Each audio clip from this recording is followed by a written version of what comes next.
الحمد للہ رب العالمین والعاقبۃ للمتقین والصلاة والسلام علی سید الانبیاء والمرسلین۔ مذکورہ آیت کریمہ میں وہ صحابہ کرام بعضے جو سستی کر بیٹھے اور ان کا معاملہ اللہ پہ چھوڑ دیا گیا،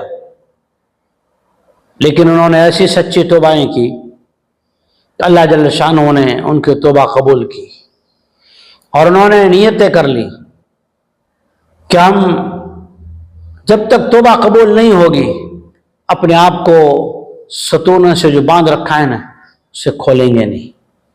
اور وہ 7 افراد تھے یا 10 تھے، الگ الگ روایات ہے۔ ان کے نام بھی ابو لبابہ رضی اللہ تعالیٰ عنہ کا نام تو متفق علیہ ہے، اس کے علاوہ دوسرے جو نام ہے وہ مختلف نام آتے ہیں۔ لیکن ایک بار سستی ہوئی اور پھر سبق امت کو ملا کہ دین کا تقاضا جب عام ہو سستی کرنے پر صحابہ پر تو پہاڑ گر پڑے، کیا ہمیں بھی ایسا ہوتا ہے؟ آئیے سماعت کرتے ہیں، اللہ کے دربار میں نیت کرتے ہیں، جب دین کا عمومی تقاضا آئے، انسانیت کو ضرورت پیش آئے، جب ظلم سر چڑھ کے کھڑا ہو جائے، اس وقت ہمیں کیا کرنا چاہیے، کیا کرتے ہیں؟ آئیے سماعت کریں۔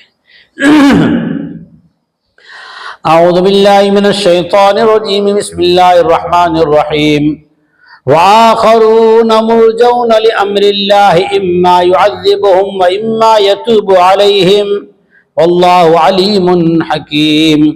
اور دوسرے بعض ایسے لوگ بھی ہیں کہ اللہ کے معاملے میں وہ ڈھیلے ڈھالے ہیں، تو اب ان کا معاملہ اللہ کے سپرد ہیں، چاہے تو انہیں عذاب دے دے یا تو ان کی طرف توجہ فرما کے ان کی توبہ قبول کر لے۔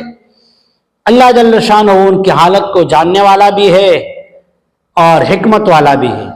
جاننے والا اس لیے کیا کرنا، کیا فیصلہ کرنا، وہ اللہ جل شانہ خود علیم ہے، اور حکیم ہے اس لیے ہو تو کوئی غلطی لیکن جب توبہ کرنے آ گئے، رجوع کر لیا، مال خرچ کرنے آ گئے، جانوں کو تکلیف میں ڈال دیا اور رو رہے ہیں اور اقرار جرم کر رہے ہیں، اپنے سستی کا اقرار کر رہے ہیں، تو جب اقرار کر لینا، اللہ کو گناہوں کا اقرار کرنے والا بڑا پسند ہے۔